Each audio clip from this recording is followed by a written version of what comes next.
సాహితీ yoga 30 days weight loss online class లో join అవ్వండి. మీ అధిక బరువు తగ్గించుకోండి.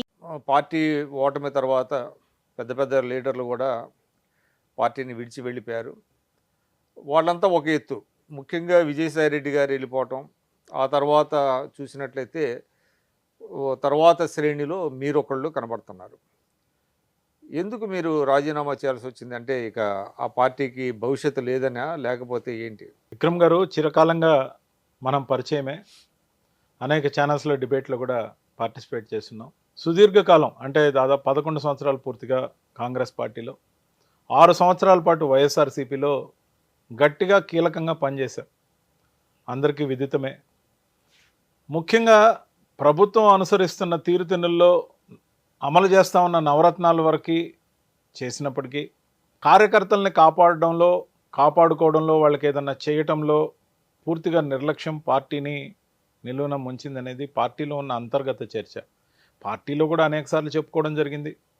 ముఖ్యంగా ఆ వ్యవస్థను కాపాడుకోవాల్సిన అవసరం ఉందని, ముఖ్యంగా ఐప్యాక్ కానీ వాలంటీర్లు కానీ డామినెంట్గా ఉన్నప్పుడు పార్టీలో ఒక స్థాయి నాయకులకు కూడా, నాలాంటి వాళ్ళకి కాదు, ఎందుకంటే సెంట్రల్ ఆఫీస్ కనెక్టెడ్ మేము, నాకు నేషనల్ అఫీషియల్ స్పోక్స్ పర్సన్ ఇచ్చారు, with signature of Jaganmohan Reddy గారితో ఐడి కార్డు ఇవ్వడం జరిగింది. సో నా వరకు ఆ పార్టీ డిజిగ్నేషన్లో ఏమి ఇబ్బంది లేదు. 6 సంవత్సరాల నా ప్రయాణం వైఎస్ఆర్సీపీలో ఏదైతే జరిగిందో, జగన్మోహన్ రెడ్డి గారికి కనెక్టెడ్గా ఉండడంతో పాటు జగన్మోహన్ రెడ్డి గారిని అభిమానించే ప్రతి అభిమానికి నేను కనెక్ట్ అయ్యాను అక్రాస్ ద గ్లోబ్. ముఖ్యంగా నా వరకు 2 సంవత్సరాల పదవి ఇవ్వడం జరిగింది. 2 సంవత్సరాల 2 నెలల పాటు ఇన్ఫ్యాక్ట్ ఆల్మోస్ట్ క్యాబినెట్ ర్యాంక్తో ఏదైతే కార్పొరేషన్ చైర్మన్గా ఏపీ ట్రేడ్ ప్రమోషన్ కార్పొరేషన్కి పనిచేశానో, జర్మనీకి కూడా ప్రభుత్వం వైపు నుంచి పంపడం జరిగింది.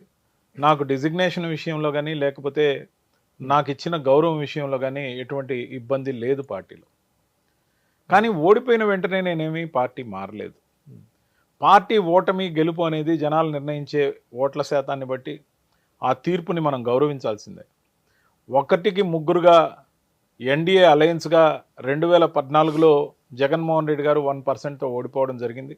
ఇదే కూటమి మళ్ళీ రియాక్ట్ అయిన తీరు ఏదైతే ఉందో, వాళ్ళు 19లో విడివిడిగా పోటీ చేసినప్పుడు సునాయాసంగా 50% కన్నా ఎక్కువ ఓట్లతో జగన్మోహన్ రెడ్డి గారు గెలవడం జరిగింది.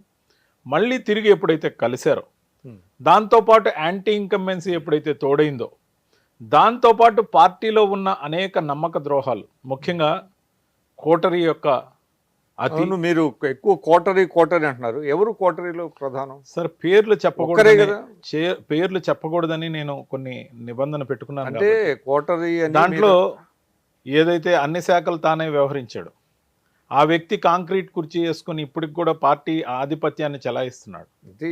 అతన్ని టార్గెట్ గా పేరు నేను ఉచ్చరించడానికి నేను అనుకూలం కాకపోయినప్పటికీ ప్రజలకు మొత్తం తెలుసు ఎవరు ఎన్ని శాఖలు చూశారు, ఎవరు అన్ని శాఖలు చూశారు. అంటే మీకు పదవి వచ్చింది సజ్జల రామకృష్ణారెడ్డి గారి ద్వారా కదా? నాకు పదవి కేవలం జగన్మోహన్ రెడ్డి గారే ఇచ్చారు. ఏ విజయసాయి రెడ్డి గారు ఇవ్వలేదు, సజ్జల రామకృష్ణారెడ్డి గారు ఇవ్వలేదు, సుబ్బారెడ్డి గారు ఇవ్వలేదు, మరి ఎవరు ఇవ్వలేదు. అంటే నాకు పదవి అంటే పార్టీలో జగన్మోహన్ రెడ్డి గారికి మీరు చెప్పిన ఈ 3 వ్యక్తులు సజెస్ట్ చేస్తేనే వారు పదవి ఇస్తారు అనేటువంటిది ఒకటి ఉంది. అందులో కీలకంగా సజ్జల రామకృష్ణారెడ్డి గారు ఫైనల్గా ఆయన నాడ్ తీసుకున్న తర్వాతే జగన్మోహన్ రెడ్డి గారు సంతకం పెడతారని ఉంది. మరి మీకు సజ్జల గారికి పొసగకపోతే మీకు పదవి ఎలా వస్తుంది? ఆయన అడ్డుపడేవాడు కదా. పార్టీలోకి వచ్చినప్పటి నుంచి నన్ను విజయసాయి రెడ్డి గారి మనిషిగా సజ్జల రామకృష్ణారెడ్డి గారు ఏ రోజు దగ్గరకు తీలా. ఈ ఇంటర్నల్ కొన్ని వర్గాలు ఇవన్నీ అన్ని పార్టీల్లో సహజం, వైఎస్ఆర్సీపీలో కూడా సహజం. నేను అది గమనించిన తర్వాత ఎక్కువగా ఏ వర్గంలో ఉన్నా నష్టపోతాం, వైఎస్ జగన్మోహన్ రెడ్డి గారి వర్గంగా మనకి ఇచ్చిన డిజిగ్నేషన్కి న్యాయం చేద్దాం, అంటే న్యూట్రల్గా ఉండి జగన్మోహన్ రెడ్డి గారికి అనుకూలంగా పనిచేయడం జరిగింది. మొట్టమొదట నామినేటెడ్ పోస్టులు ఇచ్చిందే 2.5 సంవత్సరానికి ఇచ్చారు. 2 సంవత్సరాల నుంచి 2.5 సంవత్సరం అయ్యాక నామినేటెడ్ పోస్టులు ఇచ్చారు సార్. ఎస్, దాంట్లో 139 మందికి ఒకే రోజు పదవులు ఇవ్వడం జరిగింది. సలహాదారులు కానీ, లేకపోతే చైర్మన్ పోస్టులు కానీ, లేకపోతే డైరెక్టర్లు కానీ, అనేక పోస్టులు ఏవైతే నింపారో ఆ 139లో నేను లేను. దాని తర్వాత మరో 2 నెలలు 3 నెలల తర్వాత నన్ను మిస్ అయిన సంగతి జగన్మోహన్ రెడ్డి గారికి వీళ్ళు కామన్ ఫ్రెండ్స్ ఎవరైతే చేరవేశారో, సాక్షాత్తు భారతమ్మ గారి రికమెండేషన్తోనే జగన్మోహన్ రెడ్డి గారు దగ్గర తీసుకోవడం, దాంతోపాటు రవిని మిస్ అయ్యాం, మనం రవికి అకామిడేషన్ ఏర్పాటు చేయాలి, దాంట్లో ఏవేవి మిగిలి ఉన్నాయని ఎత్తుక్కున్నప్పుడు 2-3 ఉన్నాయి. ఆ 2-3 ఒకటి నేను ఎంచుకున్నదాన్ని నాకు ఇవ్వడం జరిగింది. నాకు ఇచ్చిన సముచితమైన గౌరవం. జగన్మోహన్ రెడ్డి గారు ఎప్పుడూ నన్ను పార్టీలో తక్కువ చేయలే. వచ్చేసే రోజు వరకు చేయలే. ఖచ్చితంగా ఒక రిఫ్ట్ లాంటిది 1కి 2 సార్లు ఏర్పడ్డప్పుడు చేయలే. ఆ 2 ఎప్పుడు ఏర్పడ్డాయో కూడా నేను చెప్తా. ముఖ్యంగా పార్టీకి పనిచేస్తున్నప్పుడు పార్టీ అధినాయకుడిని నంబర్ ఆఫ్ టైమ్స్ కలిసే అవకాశం అధికారంలో ఉన్నప్పుడు కలగలేదు. కానీ అధికారం పోయిన తర్వాత 8 నెలలు నేనేదైతే పార్టీలో పనిచేశానో అప్పుడు 9 సార్లు కలవడం జరిగింది. కానీ నాకు కావాల్సింది అంశం కోసం నేను కలిసిన కారణాలు అప్పుడు ఒక 5-6 సార్లు ఉన్నా అధికారంలో ఉన్నప్పుడు. దాని తర్వాత 9 సార్లు జగన్మోహన్ రెడ్డి గారిని కలిసా. ఆ 5-6 సార్లు కాకుండా ఎక్కడైనా సభలున్నా, లేకపోతే రామాయపట్నం పోర్టు దగ్గరకు వచ్చినా, లేకపోతే ఇంకో దగ్గర ఓపెనింగ్కి వచ్చినా అన్ని దగ్గర కలవడం కూడా జరుగుతుండేది. ఓ 2-3 నిమిషాలు నాకు మాట్లాడే అవకాశం దొరుకుతుండేది. సో నాయకుడితో గ్యాప్ అనేది మెయింటైన్ కాకుండా జాగ్రత్తగా ఎక్కడో ఒక దగ్గర కలిసే అవకాశం, ఓ పులివెందుల్లోనో లేకపోతే అందరితో పాటు అందరితో పాటు కలిసి హెలిప్యాడ్ నుంచి వచ్చేటప్పుడు అట్లా అందరితో పాటు కలిసిన ఓ 2-3 నిమిషాలు నేను చెప్పే మాటలు ఆయన వినడం జరిగేది, ఆయన తీసుకోవడం కూడా జరిగింది. ముఖ్యంగా ఏదైతే చైర్మన్ పోస్ట్ ఇచ్చారో ఆ చైర్మన్ పోస్ట్ ఇచ్చిన దానికి నేను అడిగిన విధంగా కేటగిరీ కూడా ఇచ్చారు, నన్ను గౌరవించారు, ఆదరించారు. దాంతోపాటు ఇనిషియల్ వేసిన తర్వాత జగన్మోహన్ రెడ్డి గారు 6 నెలల 14 రోజులు హోల్డ్లో పెట్టారు. హోల్డ్లో పెట్టిన తర్వాత కూడా అంటే సీఎం అప్రూవల్ అయిన తర్వాత కూడా హోల్డ్లో పెట్టారా? హోల్డ్లో పెట్టారు అంటే సీఎం గారికి తెలియకుండా అలా పెట్టారు.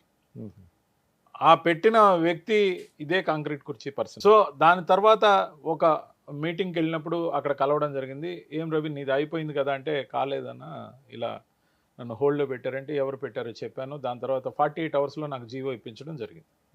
సో అణిచివేత అక్కడి నుంచి మొదలైన అణిచివేత, నన్ను కాదని పదవి తెచ్చుకుంటున్నాడనే అణిచివేతతో పాటు నాయకుడు ఇనిషియల్ వేసిన నన్ను ఏ రోజు కూడా దగ్గర తీయకపోవడంతో. అంటే ఒక మాట చెప్పండి, అంటే మీరు డైరెక్ట్గా రిఫర్ చేయకపోయినా ఆయన సజ్జల రామకృష్ణారెడ్డి గారు అనేటువంటిది చాలా స్పష్టంగా తెలుస్తుంది.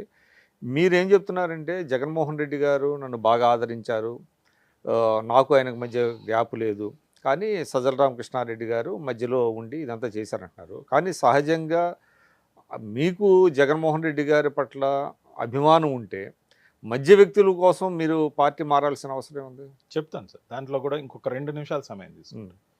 ఏదైతే నన్ను ఆ విధంగా ఆపినప్పటికీ పదవిని పొందాను. పదవిని పొందిన తర్వాత మరో 2 నెలలకి రామాయపట్నం పోర్టు దగ్గరికి జగన్మోహన్ రెడ్డి గారు వచ్చినప్పుడు ఐపాక్ సజెషన్ మేరకు ఏదైతే వాళ్ళు చేసిన సర్వేలో మీడియాలో నాకు కోఆర్డినేటర్గా మెయిన్ స్ట్రీమ్ మీడియాకి నేనైతే బాగా చేస్తానని, ముఖ్యంగా ఏదైతే అనేక ఛానల్స్ విపరీతంగా వైఎస్ఆర్సీపీని విమర్శించే క్రమంలో ఉన్నాయో దాన్ని కట్టడి ప్రో కానీ, లేకపోతే ఎలా కౌంటర్ చేయాలి, లేకపోతే ఎలా పర్స్యూ చేయాలి, ఎలా దాన్ని అనుకూలంగా మార్చాలనే కార్యక్రమాన్ని నాకు ఇవ్వడం జరిగింది. లెటర్ హెడ్ మీద సంతకం పెట్టి ఇవ్వడం జరిగింది. కానీ దాన్ని మళ్ళీ 6 నెలల పాటు హోల్డ్లో పెట్టి అదే సదరు కాంక్రీట్ కుర్చీ పర్సన్ వాళ్ళ ఇంట్లో మనిషికి ఆ పదవిని వేసుకోవడం జరిగింది. అప్పుడు వచ్చిన ఒక ఇంటర్వ్యూ ఏదైతే ఎవరు మీ బదులు ఎవరికి వేశారు? సో తనయుడికే వేసుకోవడం జరిగింది. అచ్చా. సో ఆ విధంగా జరిగిన తర్వాత దాన్ని సోషల్ మీడియా కదా, సోషల్ మీడియా స్ట్రీమ్ మీడియా కూడా తనకే ఇవ్వడం జరిగింది. సో ముఖ్యంగా ఏదైతే ఆ విధంగా జరిగిందో దాని గురించి ఇలాగే మనం ఒక ఇంటర్వ్యూలో యూట్యూబ్ ఛానల్కి ఇచ్చినప్పుడు నన్ను పార్టీ నుంచి టర్మినేట్ చేయించడానికి ప్రయత్నం జరిగింది. కానీ జగన్మోహన్ రెడ్డి గారు రవి పార్టీకి అవసరం అని చెప్పి టర్మినేషన్ దేనికి అంటే నేను ఒక ఇంటర్వ్యూలో ఈ విధంగా నాకు ఇచ్చిన దాన్ని తీసి తనయుడికి ఇవ్వడం అనేది కరెక్ట్ కాదని నేను మాట్లాడడం అనేది వాళ్ళకి బాగా హర్ట్గా. సజ్జల భార్గవ రెడ్డి గారికి ఇచ్చారనేది చెప్పారా మీరు? సో పేర్లన్నీ ఆ రోజు చెప్పడం జరిగింది. సో దాన్ని వాళ్ళు గట్టిగా తీసుకోవడం జరిగింది. మమ్మల్ని వ్యతిరేకించి మాట్లాడుతున్నాడని చెప్పేసి ఆ వీడియో చూపించి చాలా సీరియస్గా నన్ను టర్మినేట్ చేయించాలనే ప్లానింగ్లో ప్రయత్నం జరిగింది. ఆ ప్రయత్నం జరిగినప్పటి నుంచి కక్ష సాధింపు అలాగే ఉంది, ఇంకా తీవ్రమైంది. మొదట్లో సాయిరెడ్డి గారి మనిషి అని చెప్పి ఇక్కడ ఏదైతే వర్గం అని చెప్పి మెయింటైన్ చేసుకున్నారో తన సర్కిల్లో వాళ్ళని అందరినీ బాగా ఫర్నిష్ చేసుకున్నారు.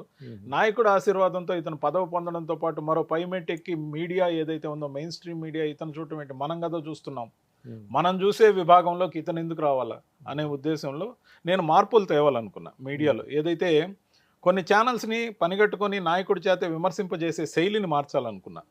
ముఖ్యంగా ఆ విధంగా నాయకుడి చేతికే కత్తిచ్చి నువ్వే యుద్ధం చేయి, నువ్వు సంపాదించుకునిరా అధికారాన్ని మళ్ళీ మళ్ళీ మేము అనుభవిస్తామనే పద్ధతికి నేను వ్యతిరేకం. నాయకుడిని డైరెక్ట్గా వ్యతిరేకంగా ప్రతి మీడియాని టార్గెట్ చేసే విధంగా కాకుండా ఆ మీడియాని అనునయించి కానీ లేకపోతే ఆ మేనేజ్మెంట్ రిక్వెస్ట్ మోడ్లో కానీ తీసుకెళ్ళి అధికారంలో ఉన్నాం సార్. సుమన్ టీవీలో మీ పర్సనల్ అండ్ బిజినెస్ ప్రమోషన్స్ కోసం కింది నెంబర్కి కాంటాక్ట్ చేయండి.